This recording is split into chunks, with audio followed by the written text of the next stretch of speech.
إن الحمد لله نحمده ونصلي على رسوله الكريم. أعوذ بالله من الشيطان الرجيم. بسم الله الرحمن الرحيم. قل هو الله أحد الله الصمد لم يلد ولم يولد ولم يكن له كفوا أحد.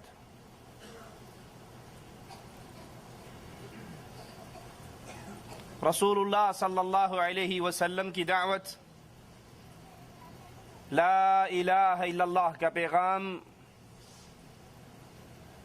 جو تمام عرب میں پھیلا، اور یہ دعوت پھیلتے پھیلتے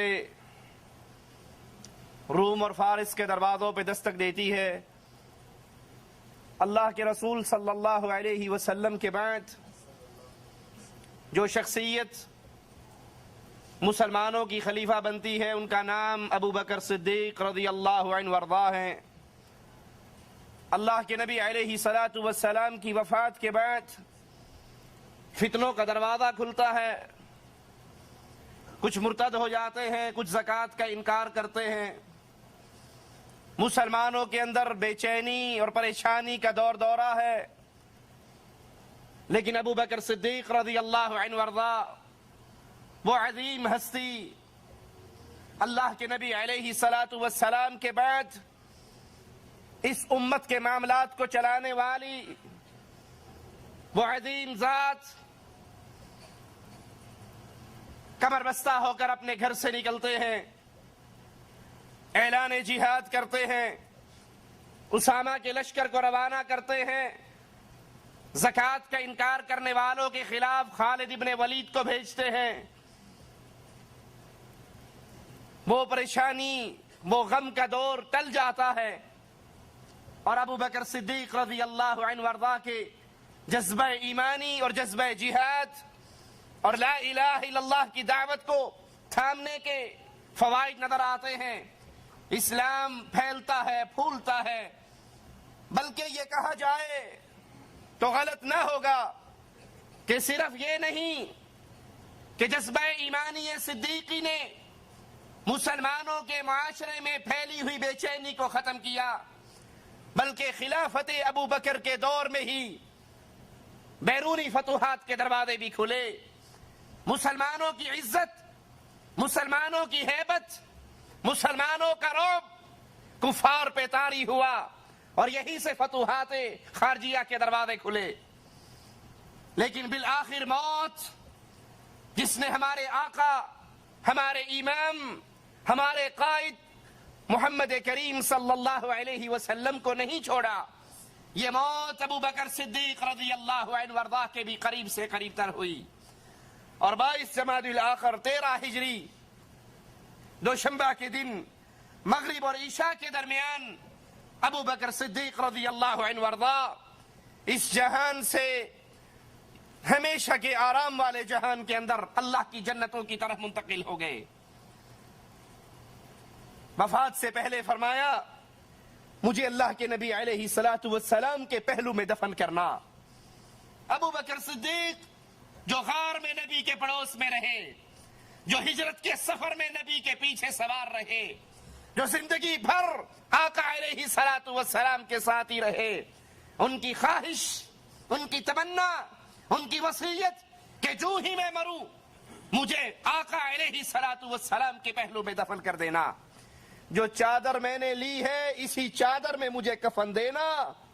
نیا کپڑا مل جائے، میسر ہو، وہ کسی غریب کو دے دینا، کہ زندہ نئے کپڑے کا زیادہ محتاج ہوتا ہے. مجھے نیا کفن بھی نہ دینا، اسی چادر کے اندر مجھے کفن دے دینا.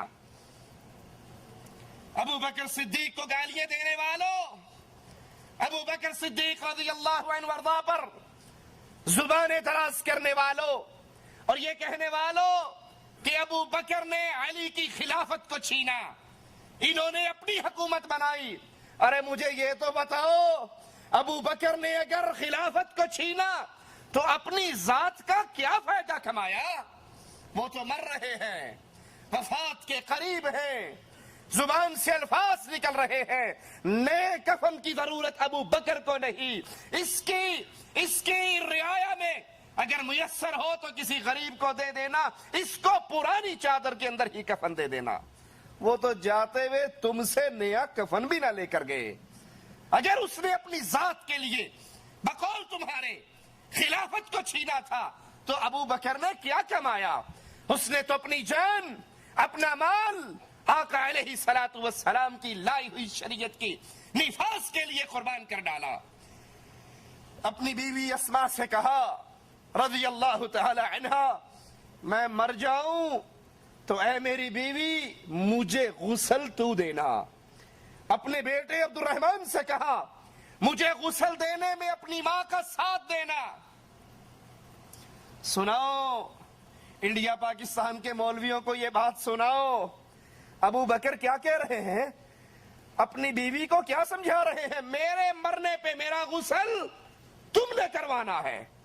ہمارے ہاں مولویوں نے شریعت ہی نہیں بنا لی ہے۔